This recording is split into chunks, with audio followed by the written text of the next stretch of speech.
So I just got back from watching the new Scream movie, Scream 5, Scream 2022. Man, I don't even know how many people must have made that joke at this point. But yes, I just got back from it, and wow, do I have a lot of thoughts about this movie. But before we get into it, if you are concerned at all with spoilers, don't worry, I'm going to keep this first part of this review relatively spoiler free. So when I do get into the spoilers, I will let you guys know. So live in non fear until then.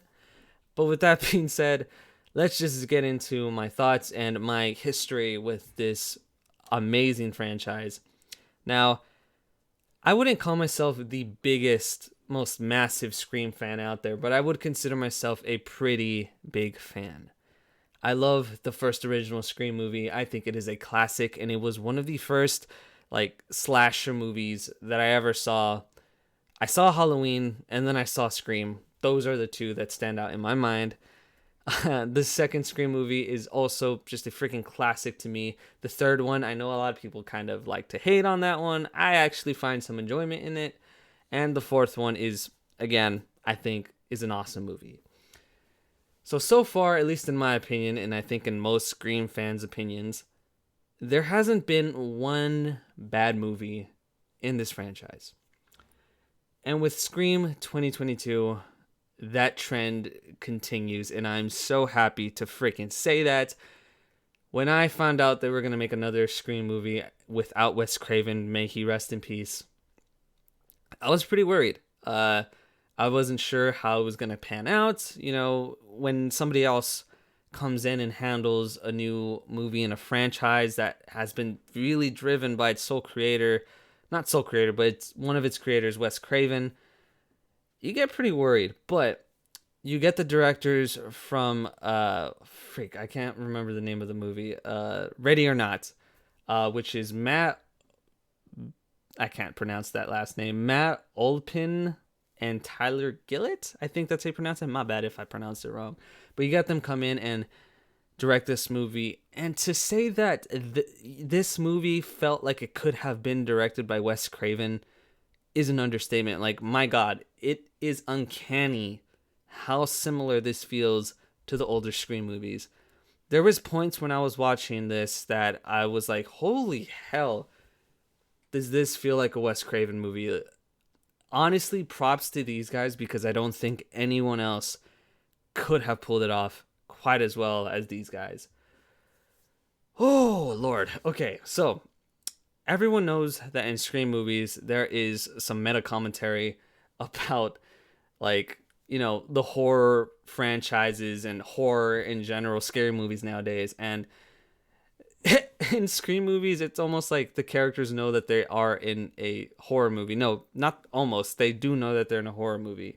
And they're always referencing, what not to do and what to do in horror movies. I think in Scream 4, they tackled remakes. And in this one, they tackle the requels. I think that's the proper term. And basically, that's the meta commentary with this film is the requel. There's rules. There's certain people that need to come back for these movies. And I thought all of that was handled very, very well. And I loved it. It felt very in line with the other Scream movies. And something, honestly, you would probably expect from a Scream movie. Like, if that wasn't there, I would find it kind of weird.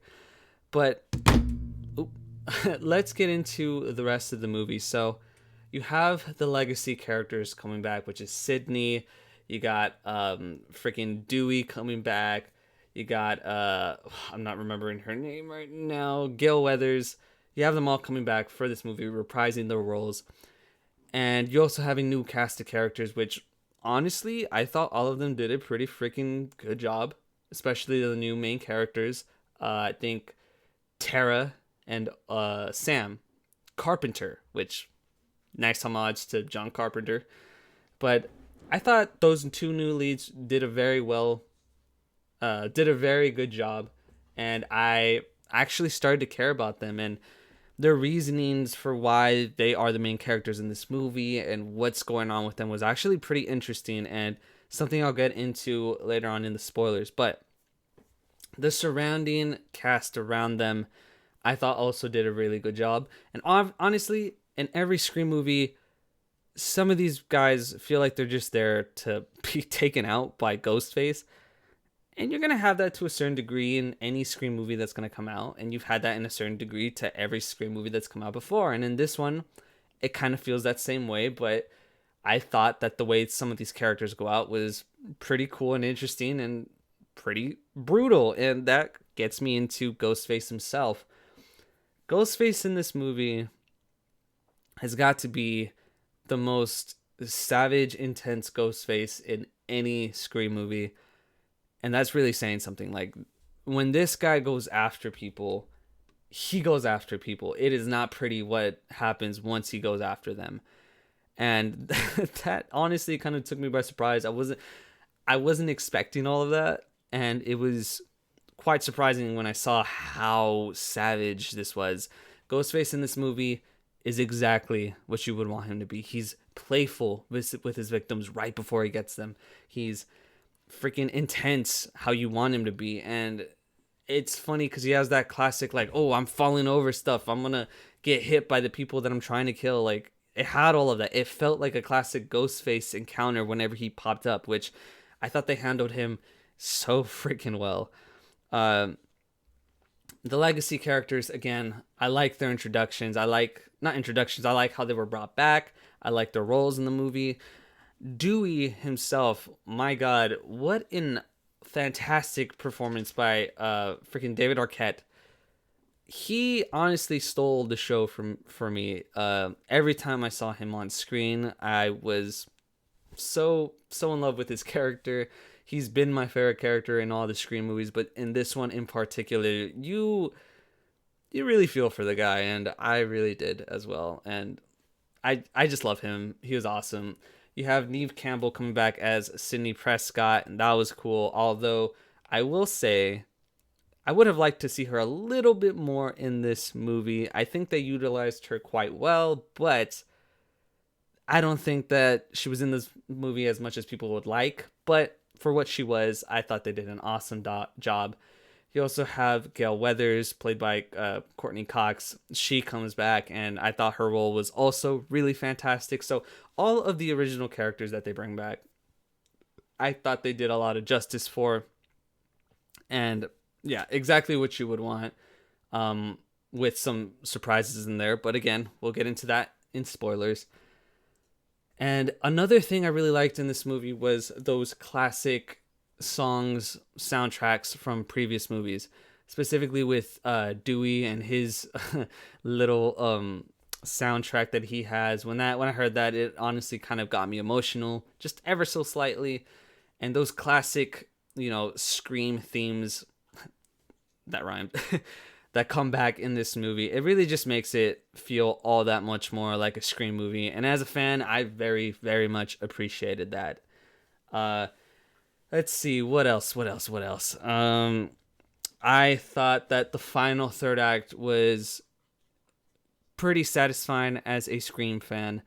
I think that this movie takes a lot of risks, and some may pay off more than others for some, but for me, they very, very much paid off, and I very much enjoyed them. Honestly, I don't know what else to say without getting into spoilers. So, what I'm going to say is that if you're a Scream fan, let's face it, you're going to watch this movie regardless. You're honestly probably just here to hear someone else talk about this movie and like discuss it, maybe in the comments, and just, go back and forth. But if you haven't seen this movie and you are any so slightly remotely interested in it, go watch it. It is a movie that I think a lot of Scream fans will love, and a movie that I thoroughly, thoroughly enjoyed. What I will say is, if you haven't seen any of the other Scream movies, I would suggest at least watching the first and fourth one, because those I think are the most relevant to this movie. So just keep that in mind. With that being said, go watch this movie. It is an awesome time. It's very entertaining, and if I had to rate it on a scale from 1 to 10, I'd give it a Scream out of 10, which is probably the best rating I could give it. But anyways, guys, that was my spoiler-free section of this review. I'm now going to get into some spoilers. So you have been warned. Spoilers. Uh, gonna give you guys a couple seconds here to wander away. Come back if you feel like it later. How you guys doing today? Hope you're doing well. My dog is right underneath me. Come here. Come here. Okay, I guess he doesn't want to come. But that should be enough time for you guys to leave if you don't want to hear spoilers, right? Right? Oh, now he came. He's here to say hello. His quick cameo. Okay. Are they gone? Okay, let's get into spoilers. So, you guys.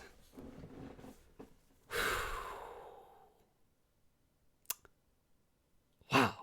That beginning scene is the first time I think ever in the Scream series that the person that's getting attacked by Ghostface survives all the way until the end of the movie. That was really surprising to me. I was like, holy hell, this girl is dead. And then she just survives for the rest of the movie. If you don't know who I'm talking about Tara, which is the sister of Sam. Wow. So let's just talk about the beginning scene, right? So you have this girl inside of her house. She's all alone. You know, she's texting her friend. And she gets a call, and she initially thinks it's her mom's boyfriend. And, wow. This scene really proved to me the passage of time between these movies. Because I think the first one came out in 1996. The second one came out, I think, in 1997. Third one, 2000, if I'm not wrong. And then the fourth one, 2011. And this one is like 11 years later after that. 2022. You have her on her smartphone. She still has a landline, which is surprising. And she gets a call from that. And, you know, she's talking to Ghostface. And he's asking her, what's your favorite scary movie? And she's like, oh, you know, I like elevated horror. She says The Babadook, which, okay. I think it's a pretty good movie.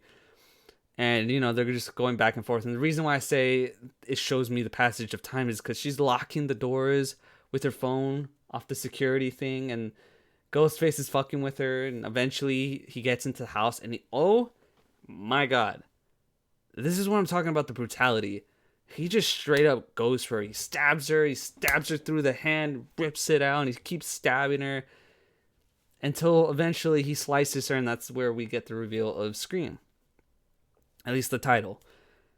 And I was like, God damn, that really set the tone for this movie, didn't it? Now, do I think it's the best intro to a Scream movie? No, I think that, honestly, the first one will always have that as the best introduction. But this was one hell of a good start. And after that, you know, we get into the proper movie. And you see her sister Sam, she's sitting outside of, I forget what it was. It was some kind of store, either like a bowling alley or a store. And she gets a call that her sister's been attacked. And she's with her boyfriend, Richie, played by Jack Quaid. And, you know, they go back to to the town, and they're there. And that's when stuff starts going off the rails. You know, they have a friend group. And, okay, let's just get into specific parts because there's a lot to this movie. Now, Dewey. Let's talk about Dewey. Sam, she goes to Dewey for help. And Dewey's like, oh, I don't want to do it. And then eventually Dewey starts helping them out. And man, when I'm talking about Dewey, I love that character. He's amazing. He's fantastic. And I wish nothing bad ever would happen to him. But this man has been hurt so many times throughout this film series. It's kind of crazy. But it really got to me because Dewey in this movie, he kind of seems like a shell of a man. He's no longer married to, I keep forgetting her name, Gail Weathers. And he's divorced. He lives in a little trailer. He's all by himself. He calls Sydney when he finds out that Ghostface is back, and he lets her know. And then when he's gonna tell Gail, he like sends her a little text saying like, hey, Ghostface is back. And then I think he says like, I hope you're doing well, with a smiley face. And he's about to text her again saying like, I stole something, I'm guessing I still love you. Then he erases it, and it's like, oh, okay. So you really feel for Dewey in this movie. Like, you could tell he's down on his luck. He's not at the best possible point in his life, right?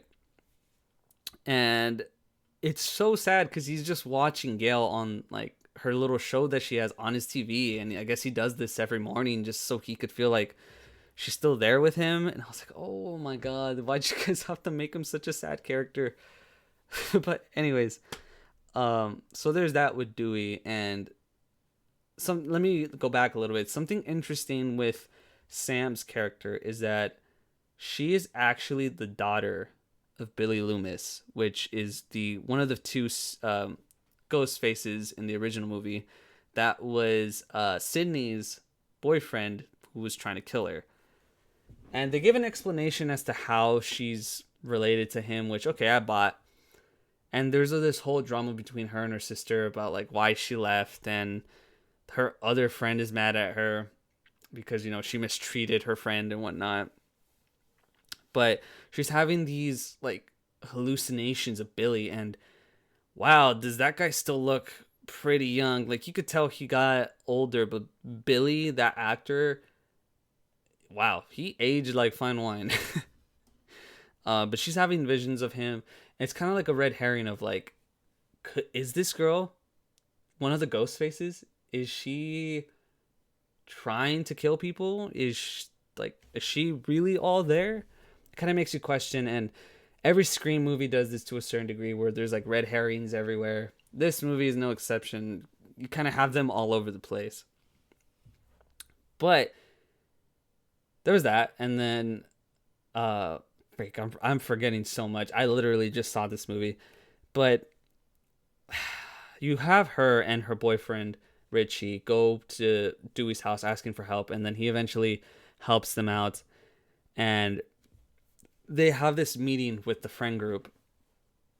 And you have one of the main characters, I forget her name, I can't find her name here, god damn it. I think it's Jasmine Savory Brown. I think that's her actor. But her character, she's like explaining the rules of a requel. And I thought that was an awesome scene. You have one of the characters be like, what would they say something to Dewey? And he just responds by like, well, yeah, well, I think you're the killer. Because that cut real deep, and he gets like all emotional. That was so funny. I busted out laughing, but I feel it's so bad for him. But eventually, more of these characters get killed off, and there's a particular scene with one of the characters from Scream 4 that returns. She's the sheriff. I can't remember her name right now, but she goes back to her house because she got a call from Ghostface saying like, "Yo, I'm gonna kill your son, and you're not gonna get here in time." She goes back. Ghostface fucking kills her, and wow, he stabbed her a bunch. He was like, it's like a lot, like so an unnecessary amount. And eventually Ghostface goes back into the house, and this was kind of funny because this is kind of where they're playing with the meta commentary of horror films out there without actually commentating on it. Because her son, he gets out of the shower, and there's so many moments where you think, oh, Ghostface is gonna pop out and kill him. Like, for instance, he opens up the fridge, and the fridge conveniently covers up the hallway behind him, and you hear that musical sting going. And then when he's closing it, you expect Ghostface to be behind that and like with a knife or something. But no, he's not there. And they do it again when he's opening like another door and he closes it. You expect him to be there that time. And he isn't. So that was pretty cool. And it kind of leaves you in anticipation of when Ghostface is going to pop out, because they're kind of subverting you and making you wait longer than you really are used to with those kinds of scenarios. But the kid eventually gets freaking stabbed by Ghostface right through the neck. And this is what I mean by like, this Ghostface is savage. Because he goes like right here and you see it all. And it's just, oof, man, that made me cringe pretty bad. Jesus Christ. But anyways, man, I'm forgetting a lot here. I think, yes. So after that, Tara is still in the hospital, and Sam goes to the sheriff's house And so Dewey's there too, and she finds out that, oh wait, nobody's taking care of my sister. I gotta go back to the hospital and make sure she's okay, and that Ghostface isn't gonna try to get her. And Dewey goes with her. And right before this scene happens, Dewey meets up with why do I keep forgetting her name? Gail. And they have their first interaction they've had since, like, the start of the movie, or their first interaction in general in this movie. And man, it was such a like touching, sweet scene, just seeing them together, and you can tell that they've had history and so much has happened between them. And you find out in this scene that it wasn't actually Gail who ended stuff, that it was Dewey. And if I'm remembering right, it's because he couldn't really take it in New York where she was. Like, he wanted to be back in Woodsboro. And, it's just kind of a sad scene. And, when he has to go to the hospital with Sam, there's that point where he looks at Gail and he looks at her and he's like, man, I have to make a choice here. He ends up going with Sam to the hospital because that's who Dewey is. Honestly, he's a hero, and we love him for that. But he ends up going with Sam. Tara's at the hospital, and Ghostface is there. And dude, she's still messed up from the beginning of this movie. And she gets in the wheelchair. The lights turn off. She's rolling herself down the hallway, and Ghostface is gonna pop out anywhere. And she manages to get herself in a room. She's like looking out the room. She has a phone ready, like, as a weapon. And Richie walks into the room, which is Sam's boyfriend. She hits him over the head. He's like, ow!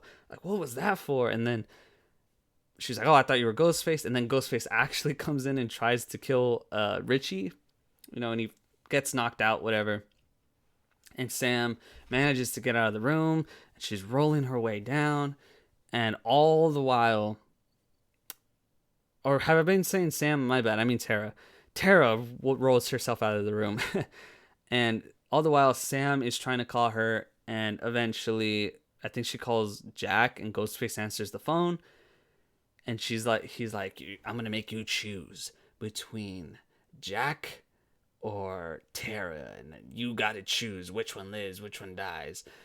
And Sam's pleading with him like, no, don't do this, don't do this. And then he's like, I'm just going to kill them both or something like that. And she goes, well, maybe I was just stalling for time. And then her and Dewey come out of the elevator, and Dewey shoots Ghostface, gets him, or not gets him. He like walks away, and then Dewey and him have like a struggle, and Dewey knocks him out, shoots him. So I'm like, okay, at this point, cool.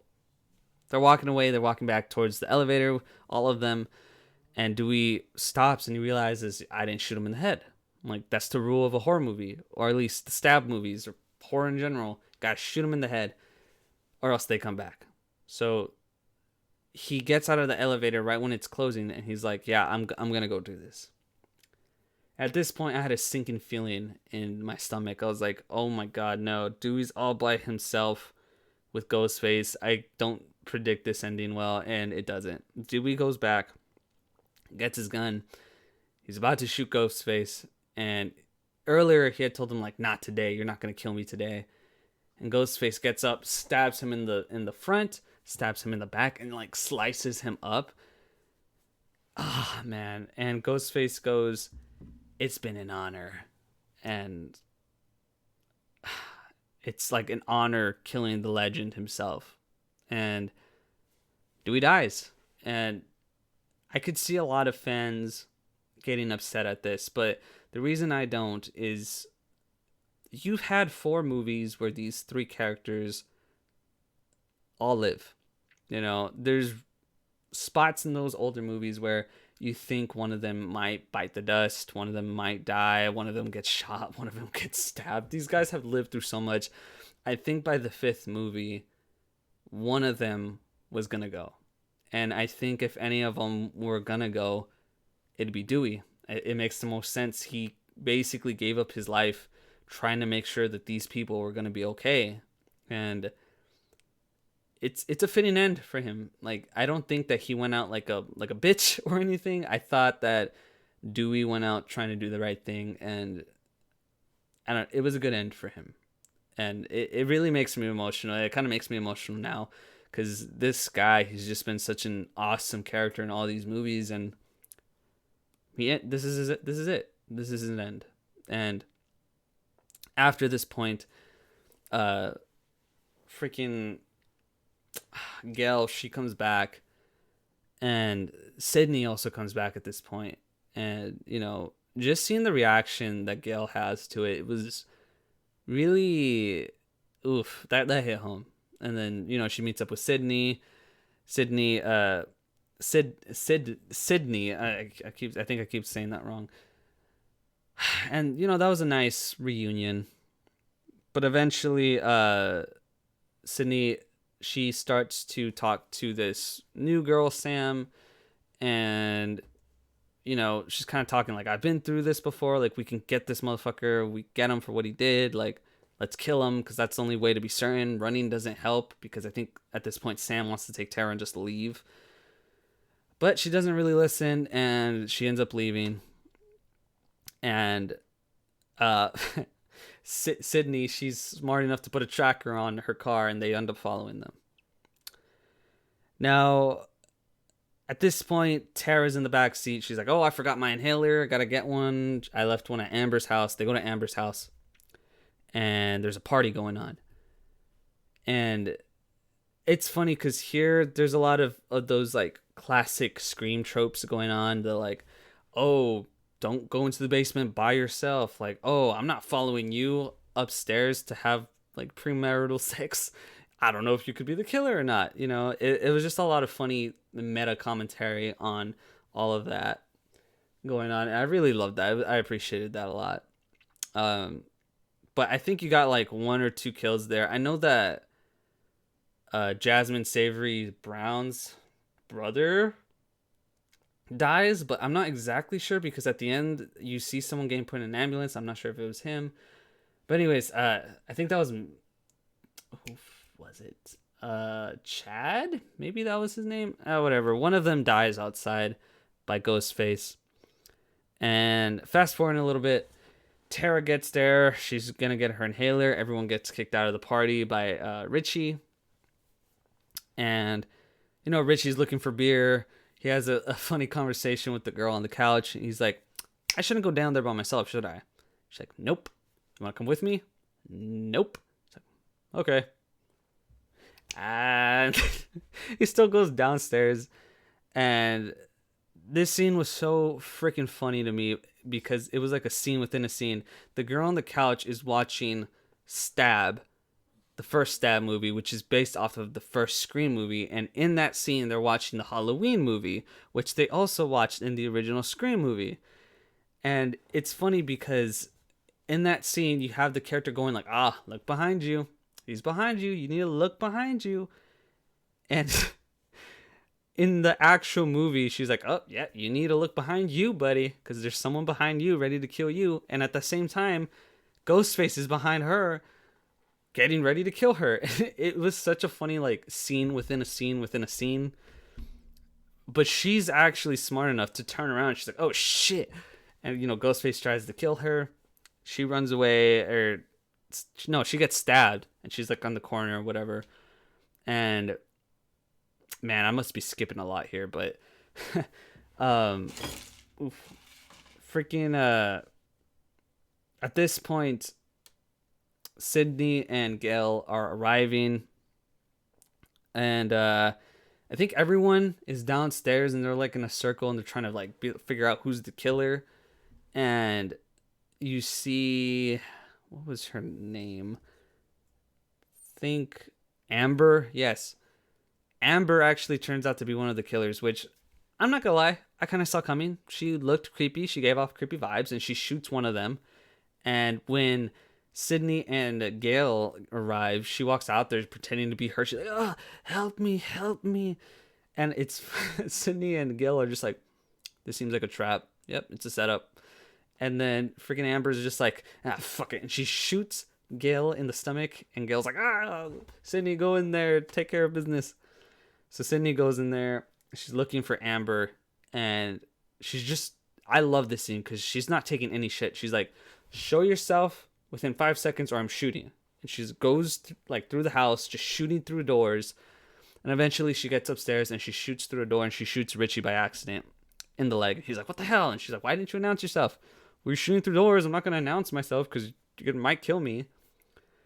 And freaking Ghostface comes out of the other closet. They start fighting. And which at this point we know that's Amber. They fall down the stairs and you kind of at this point you have this clue of maybe there's two Ghostface because earlier when Richie's in the basement with Sam, he's like, I think your sister might be the other Ghostface. And she's like, I don't know, maybe you are. She's like holding a knife to him. She goes upstairs to try to get her sister. She's going to untie her. And she hesitates. And at this point, you know, Sydney's struggling with Amber. And Jack is walking down the stairs. And I think Sam has a gun. She's like pointing it at Ghostface. He gets down there, he grabs the gun, and he freaking stabs Sam in the side, and it's revealed, oh shit, freaking Richie's actually the second Ghostface. Now, they round them all up in the kitchen, and then their reasoning for them killing is kind of funny. It's because the other Scream movies sucked. Yeah. Or not Scream movies, the Stab movies sucked, and that they want a true sequel. That how can a fandom be toxic, in his own words? And that is such a funny commentary because we all know that some fandoms can be kind of toxic and not really be the most accepting. And basically this is like a light commentary on that. Like, we're willing to kill to get an actual good sequel. And I thought that was actually pretty funny. Will most people appreciate that? I'm not so sure, but for me it worked. And wow, it's funny because earlier on in the movie, you have a Dewey talking to Sam, and he's like, "How long have you known him for? Do you actually like know him? Was he ever interested in the Stab movies, or like, where you were from or your history?" And it's funny because he just immediately calls him out, and he ends up being one of the killers in the end, which was hilarious. And he even says it like, yeah, he was right. I don't know why you didn't listen to him. But anyways, at the end, Gail and Sydney end up able to kill Amber by drenching her face in hand sanitizer and then setting her on fire and freaking shooting her, which now she's dead, right? And then Jack is fighting with Sam. Yeah, he's fighting with Sam, and before this, Tara came out and like fucking beat the shit out of Amber. And that's how they were able to get like an upper hand on her, I think. But freaking Richie, he has Sam on the ground. He's like about to kill her, and she's seen her dad, Billy Loomis, like look at the knife over there. You got serial killer in you. Like, do what you know how to do. And she crawls over and she grabs it, and then she's like, "You want to know something?" He's like, "What?" "Never fuck with a serial killer's daughter." And she starts stabbing the shit out of him, and he's on the floor, and she starts stabbing him again. And dude, that was fucking vicious. That was vicious as hell. And she slices his throat, and you think he's dead. And then Sydney and Gail walk in, and they do their famous, like, at the end of every single freaking Scream movie, they're not actually dead. You need to put a bullet in between their head, or you got to make sure they're dead. So freaking I keep saying freaking, my bad. Sam, she grabs the gun, she just shoots him in the hand, and okay, yeah, he's dead.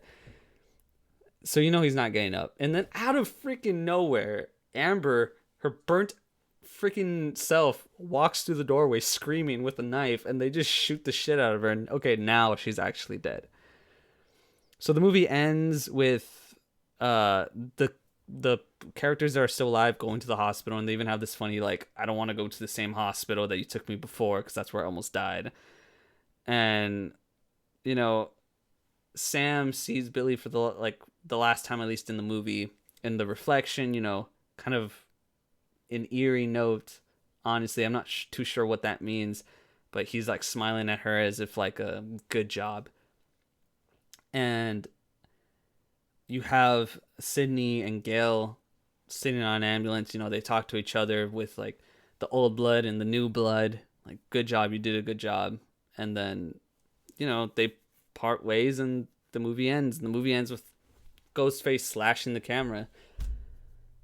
And man, it was, like I said before, I'm probably forgetting so much. I'm probably skipping over a lot of details. I'm probably forgetting major plot events, or may have gotten some things wrong here and there. But for the most part, that is what I remember. And it was such a joy to watch this movie, especially in a theater full of fans just screaming and yelling and excited to be seeing a new Scream movie. It was great. It was fantastic. Like I said, I do have some problems with the movie. One of the things was, yeah, I really loved the meta commentary, but sometimes it felt kind of heavy-handed, and I don't think that's a bad thing, but it was just ever so slightly heavily like handed, and I don't know. That was a slight negative for me. I think another very, very slight negative I had with this movie was that in the middle act, it kind of dragged a little bit. With Wes Craven, he has this really good ability to make his movies feel, speedy, I guess. Or not speedy. They never lag behind. They always feel like they're always consistently at a good pace. While in this movie, in its second act, it dragged ever so slightly. And I'm not the only one that has observed that. I think other people have as well. I remember hearing that else from another reviewer. I'm not remembering what his name is, or I'm not remembering who it was at the moment, but that was another little nitpick I had. But besides that, I'm pretty satisfied with this movie, and I think most people will be. I don't know. That's all I really have to say on this movie. Just my quick thoughts. What did you guys think about this movie? In the comments down below, let me know. Did you love it? Did you feel mixed? Was it a disappointment? Did you see the twist coming with the characters? I saw the twist coming for one of them. I didn't expect Richie to be the other person, especially after like him being attacked, knocked out, and just kind of seeming like a chill dude. That kind of caught me off guard. I did suspect him at first, but then after all that, I was like, okay, yeah, he's probably not it. Oh shit, he is it. So it definitely caught me by surprise. But what about you guys? And also let me know in the comments down below what your favorite Scream movie is. I'd be very, very excited to see. And yeah. Also, I'm thinking about doing a Scream ranking video. So if you guys liked that kind of video, let me know. Press the like button or something. But with that being said, these have been my thoughts on the new Scream movie 2022. I love this movie, and I'm probably going to watch it again. And I'll realize that I got a shit ton wrong with this review, and it won't make me happy. Yeah, guys. This has been Ryan Malik. Thank you guys so much for watching. Hopefully I will see you guys next time, and I hope you have a wonderful night. But yeah, peace out, guys. Have a good one.